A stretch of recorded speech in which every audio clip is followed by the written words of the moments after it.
Welcome to our epic service here at Agape. It's nice to see you guys here tonight. At age 45, Howard Hughes was one of the most glamorous men in America. He courted actresses, piloted exotic test aircraft, and worked on top secret CIA contracts.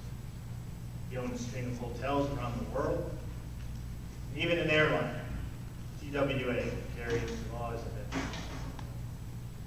20 years later, at 65, Howard Hughes still had plenty of money, $2.3 billion to be exact. But the world's richest man had become one of the most pathetic. He lived in small, dark rooms, topless hotels, without sun, without joy. He was unkempt. He had a scraggly beard that had grown waist length. His hair fell well down his back, and his fingernails were 2 inches long. His once powerful 6'4" frame had shrunk to about 100 pounds.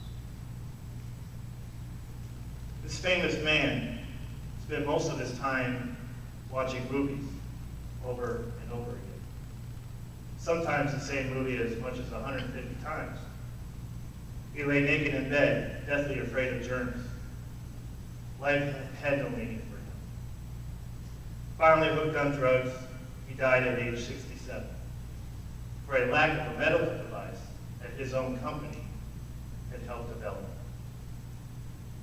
Howard Hughes had everything, but in the end, he gained nothing. Contrast that to the life of one Freddie Joe Steinmeier.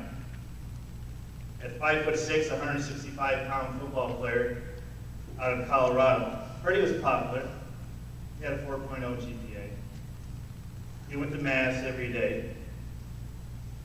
Despite his small frame, he played and hit with tenacity unrivaled to me. You see, Freddie's dream was to play Division I football, but not a single major college football program had recruited him. Until Coach Dare Royal of Texas University took a chance on him. And Freddie didn't let him down. He started at safety as a sophomore and junior, which is unheard of at Texas at that time. What was dubbed the game of the century, Texas played Arkansas, and playing through extreme hip pain, Freddie helped Texas come back and win 15-14 with President Nixon in attendance. Just 6 days later, Freddie would have his leg amputated because x-rays showed that an inch of his femur had been devoured by cancer. Freddie died a year and a half later, never again playing the game he loved so much, and never been able to marry his girlfriend of 8 years and his high school sweetheart, Linda. Freddie's fight with cancer prompted President Nixon to introduce and sign the National Cancer Act of 1971. To this day, Texas players pay homage to him when they pass his photo and his plaque there at Texas when they come out of the locker room. You see, Freddie had little by most things, but what he had to gain was just the admiration of many. Some would say these two stories seem senseless, and how no matter great or small we are, death comes to us all. I think that life, however long or short, is always meaningful, because it's meaningful to God, our Father. I'll say that again. Life, however long or short, is always meaningful, because it is meaningful to God, our Father. However, the author of Ecclesiastes would say that our lives are meaningless. Ecclesiastes begins like this, verse 1 and 2. The words of the teacher, son of David, king of Jerusalem. Meaningless, meaningless, says the teacher. Utterly meaningless. Everything is meaningless. Such positive thinking, huh? Makes you want to keep on reading. The author starts with the idea that life is meaningless, and he goes through the rest of the book and states his reasons why. It's believed that Ecclesiastes was written sometime between 400 and 200 BC. Because it says the words of teacher, son of David, king of Jerusalem, it has been traditionally thought that Solomon had wrote Ecclesiastes. However, scholars have challenged this notion, and it's not necessarily written by Solomon, but rather about Solomon. And if you're writing in this time period, why not? Solomon, yes, he was a king, but he was much more than that. Solomon's life included pleasure, wealth, influence, impressive accomplishments. But it was his wisdom that clearly defined Solomon. As we read in 1 Kings 4:29. And God gave Solomon wisdom and understanding beyond measure, and breadth of mind like the sand on the seashore. 2 Chronicles 1 verse 2. Wisdom and knowledge are granted to you. I will also give you riches, possessions, and honor, such as none of the kings had who were before you. You shall have the like. Solomon had what we would call the total package. How could anyone think that his life would be a waste? We'd be going through the first 5 chapters of Ecclesiastes and try to relate to the author's view of how life is meaningless. The author says everything is meaningless. But because this world is temporary and we all die, the author has a point that it can seem meaningless. Is that why so many people on this earth die the way they do? So meaningless? When someone shoots a police officer in the head while he's in his car. When gangs kill each other by growing in the same neighborhood as they played when they were kids. When people rather blow themselves up for their ideology rather than studying their theology. When a teenager commits suicide because he or she just can't take the bullying anymore. It all does rather seem meaningless. What about everything that, as a human race, that we have learned? Is all our wisdom that we have gained on this earth meaningless? Is all the wisdom that Solomon had meaningless? Chapter 1, verse 2, 12 and 13. I, the teacher, was king over Israel and Jerusalem. I devoted myself to study and to explore by wisdom all that is done under the sun, or under heaven. What a heavy burden God has laid on them. In other translations, teacher is translated as preacher or public speaker. Take your favorite author or pastor. Can you imagine Rick Warren, C.S. Lewis, Charles Spurgeon work meaningless? Billy Graham, Chuck Swindoll, David Jeremiah, meaningless. Rod Nielsen, Dan Drake, Matt Nelson, meaningless. All their careful work and reading of scripture, study of theology, PhDs, will survive long after they are gone. Which is a long, long, long way from now, right guys? What they give to us is not meaningless because it serves God and God's people. Verse 14. I have seen all things that are done under the sun, all of them meaningless, chasing after the wind. Under the sun, this is a key phrase in Ecclesiastes. For if you leave the world that we live in, the physical world, apart from God, and without any belief in the afterlife, if you live on that level, you may well conclude that life is indeed meaningless. What about all the money we make, the cars and houses we buy? Is that all meaningless? Don't these things bring us comfort and joy? They do. The author would say that it's meaningless. Chapter 2, verse 10 through 11. I denied myself nothing my eyes desired. I refused my heart no pleasure. My heart took delight in all my work, and this was the reward for all my labor. Yet when I surveyed all that my hands had done, and what I had toiled to achieve, everything was meaningless. In chasing after the wind, nothing was gained under the sun.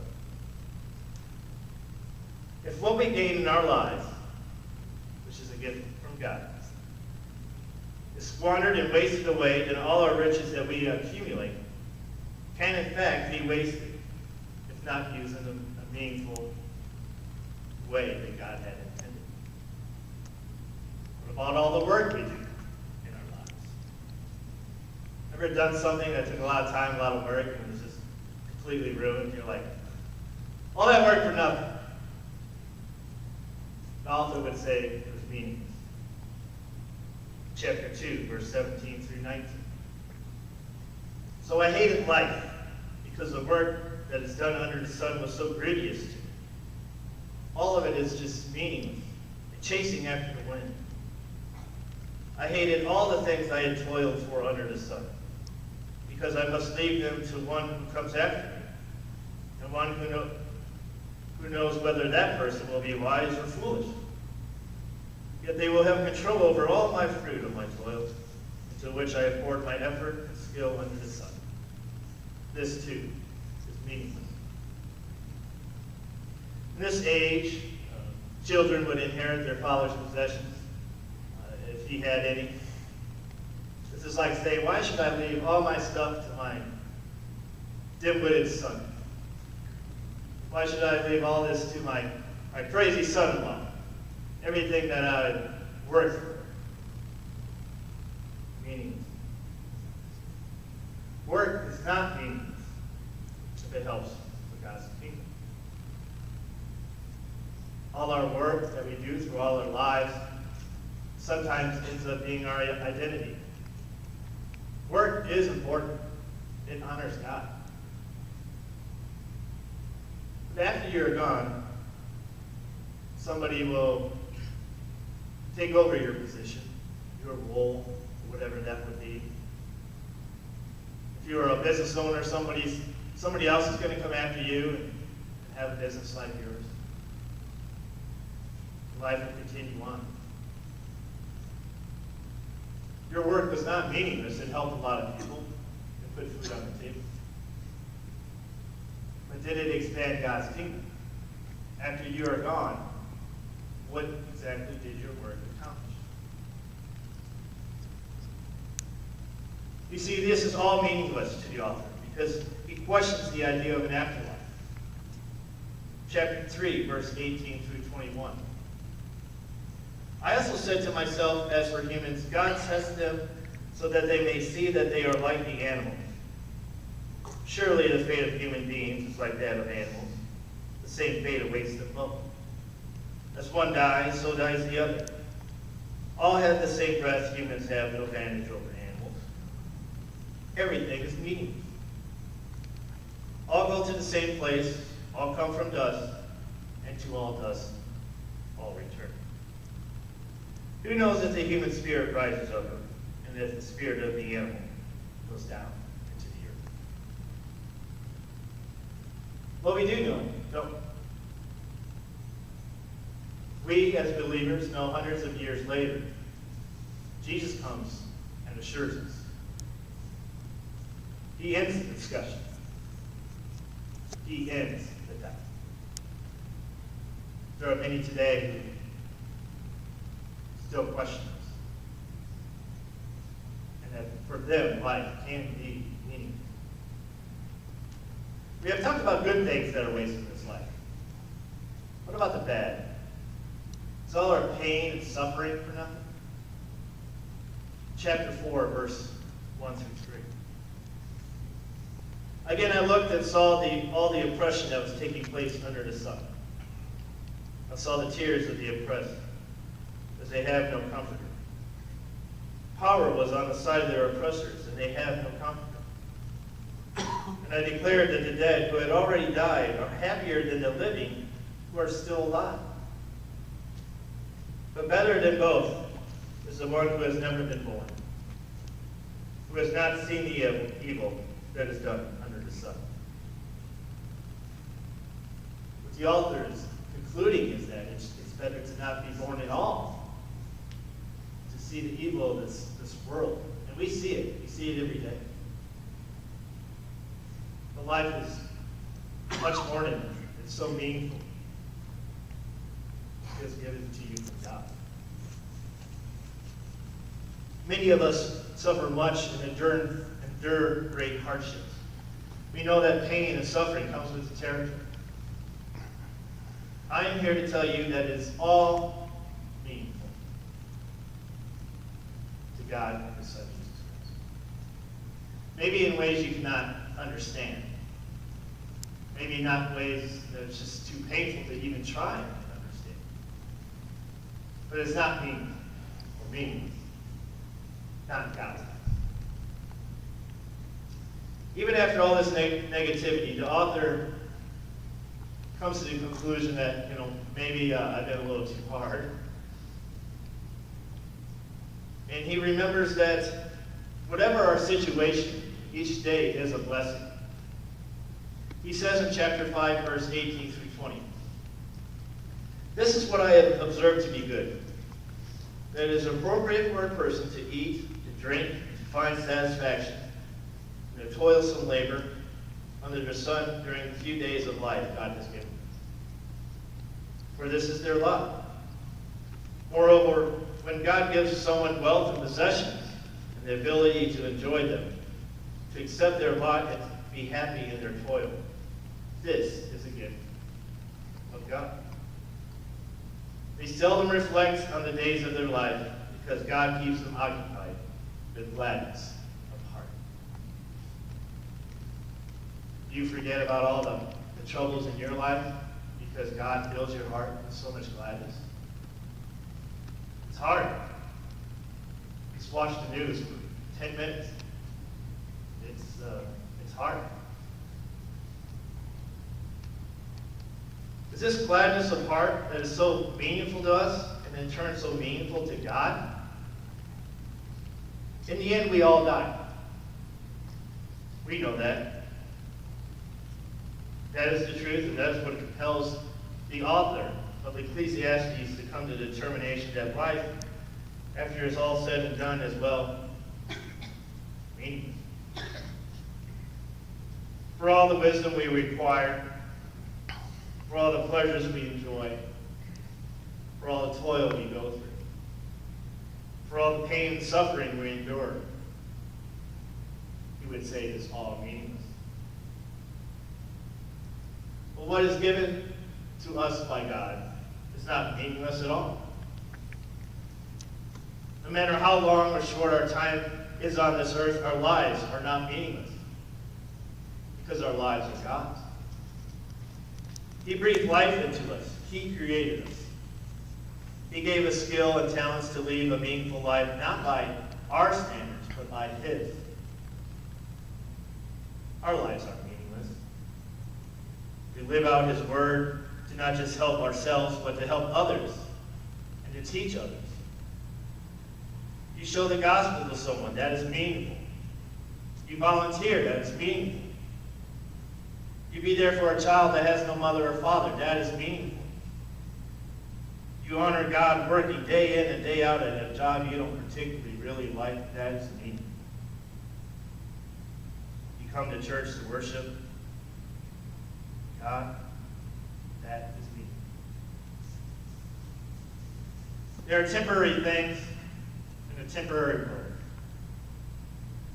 But serving God and others lasts forever. You see, Solomon had everything anybody could ever want. He had riches beyond our imagination. And he was one of the smartest men of his time. Some say one of the smartest men ever. People would come from all around to hear what he had to say. But Solomon also enjoyed life's pleasures. He lived in the here and now. and he left God behind. He started to worship other things, other idols. The physical pleasures of this world overtook him, and he kind of forgot what his life was for. Was it to gain all the gold in the land? Or is it to use that gold in a meaningful, God-purposeful way? There are a lot of people who like to play golf, and that's great. It's great to have hobbies, just to get to relax. Well, a lot of times they spend so much time on the golf course, it becomes their identity. If they're not at work, they're on the golf course. After they are gone, those golf clubs are going to collect dust. Probably be sold at an antique store 200 years later. They'll be like, remember these were graphite? Remember? You know, I've always wanted a classic car. Just thought it'd be cool to have something to ride on the weekends, wipe down with a diaper or something, drive 5 miles, and then come home and just stare at it. It'd be fun, and there's nothing wrong with that. But after I'm gone, what's going to happen to that car? It'll go to, maybe I'll leave it for somebody who really won't take care of it. They'll just end up selling it. Or maybe it'll be sold to somebody who I don't even know. What about my life? What's going to happen when I'm gone? What is meaningful then? That car is meaningful for a little while. But what's meaningful is what you're going to do in this life to God, for God. Helping raise God-fearing children.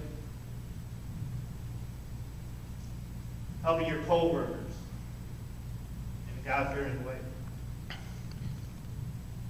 Pray to God how you can live a meaningful life, just not here on earth,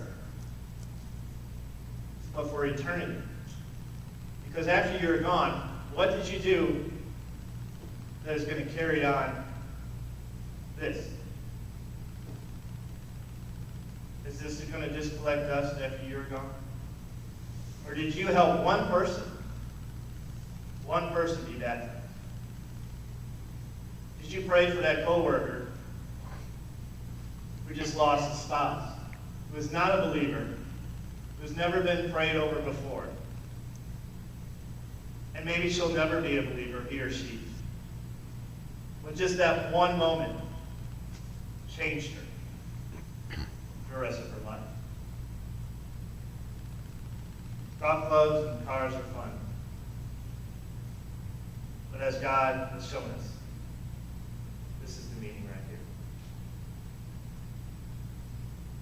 As we go into our time of communion, which is such a meaningful act, we'll remember a meaningful person, Jesus Christ, and his meaningful life. And just how we can go on and from what he taught us to do so much more than just work, play, enjoy entertainment, but enjoy each other and enjoy God's word. To teach others, to help others, long after you're